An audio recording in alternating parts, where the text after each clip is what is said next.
Olá, sejam bem-vindos ao canal IA História. Hoje, a gente vai mergulhar na vida de uma das figuras mais fascinantes e, olha, mais complexas da nossa história, Jovita Feitosa. Ela é celebrada com toda a pompa como uma heroína da Guerra do Paraguai.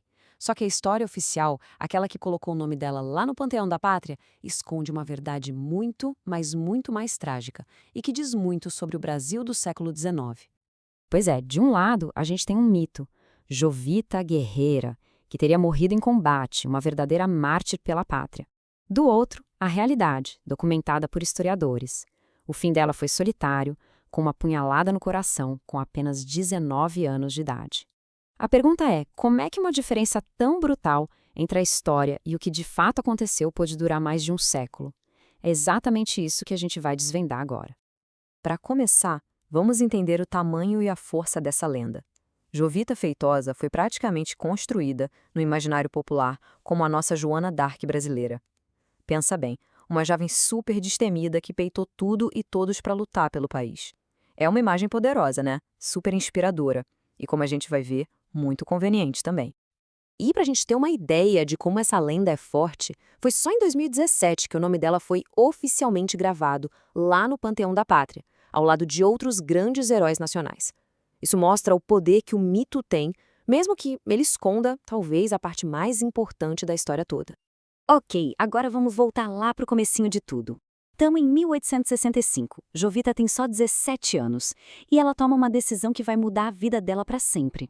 A Guerra do Paraguai estava pegando fogo e ela decidiu que o lugar dela era lá, no meio da batalha. E a motivação dela não era só um patriotismo vago, não. Ela ficou revoltada com as notícias das atrocidades que as tropas paraguaias cometiam contra as mulheres brasileiras. Nas palavras da própria Jovita, ela queria vingança, queria proteger outras mulheres. E ela não fez isso de qualquer jeito. Foi tudo muito bem planejado. Ela se transformou, sabe? Cortou o cabelo, escondeu as formas do corpo com bandagens e caminhou mais de 350 quilômetros até Teresina, a capital do Piauí. Só essa jornada por si só já é um ato de coragem assim, inacreditável. E não é que o plano deu certo, pelo menos no começo. Chegando em Teresina, ela se apresentou como homem, foi aceita no 2º Corpo de Voluntários do Piauí e ainda recebeu a patente de 2º sargento. O sonho estava se tornando realidade. Só que, claro, um segredo desses não ia durar para sempre. E quando a identidade dela foi revelada, aconteceu uma coisa totalmente inesperada. Em vez de ser expulsa, Jovita virou uma celebridade. Da noite pro dia, o Brasil inteiro ficou fascinado por aquela garota. A viagem dela de navio até o Rio de Janeiro foi uma verdadeira turnê triunfal. Em cada porto que o navio parava, era uma festa.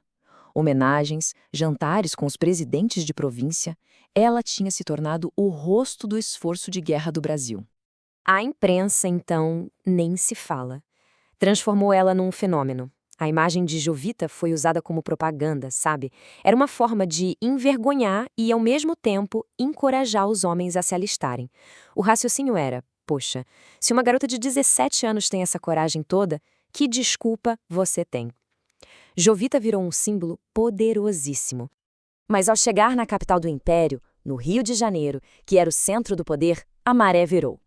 Toda aquela festa, toda aquela celebração popular bateu de frente com a burocracia e com a mentalidade patriarcal e rígida do exército. O sonho estava prestes a virar pesadelo. E aí veio o golpe. Frio, direto, oficial. O pedido dela para lutar foi simplesmente negado. Toda aquela aclamação do povo não significou absolutamente nada diante da decisão final. E o motivo da recusa não tinha nada a ver com a capacidade ou a coragem dela. O motivo era simples e cruel.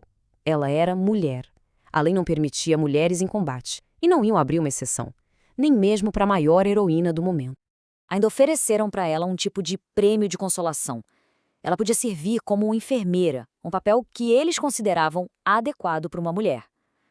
Mas para Jovita, que queria ir para o combate, que queria vingança, aquilo foi um insulto. Ela recusou na hora. Não foi para isso que ela tinha sacrificado tudo.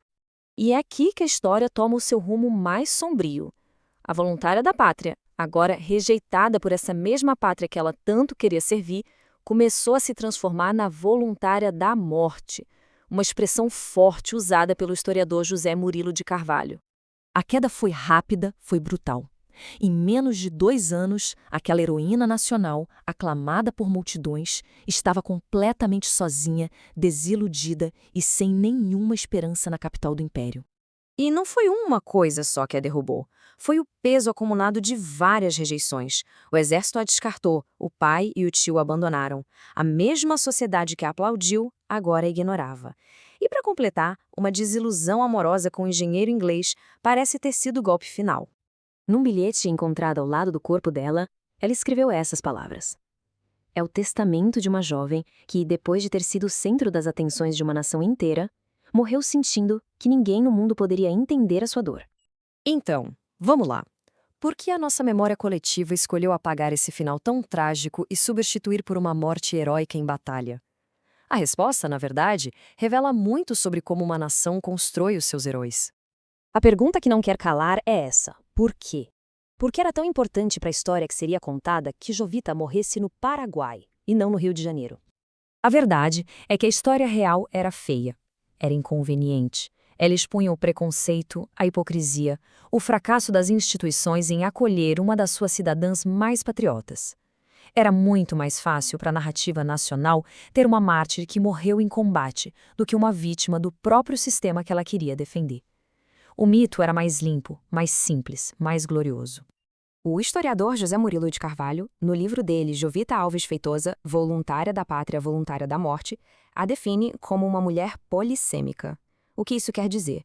Que ela é uma figura que carrega múltiplos significados, múltiplas identidades, às vezes até contraditórias, ao mesmo tempo. E aqui está, talvez, o ponto central de tudo. Ela foi exaltada como mulher pública no sentido cívico, de heroína, de exemplo para a nação. Mas, ao desafiar as regras de gênero, ao viver de forma independente, ela também foi criticada como mulher pública naquele sentido moralmente pejorativo da época. A história da Jovita nos força a encarar essa dualidade. A gente adora celebrar os heróis que se encaixam nas nossas narrativas, mas e o que a gente faz com as verdades complexas e inconvenientes que eles deixam para trás? Fica aí a reflexão. Bom, pessoal, por hoje é isso. Se gostaram de conhecer a história real da Jovita Feitosa, não se esqueçam de deixar o like e de se inscrever aqui no canal IA História para não perder os próximos vídeos. Até a próxima!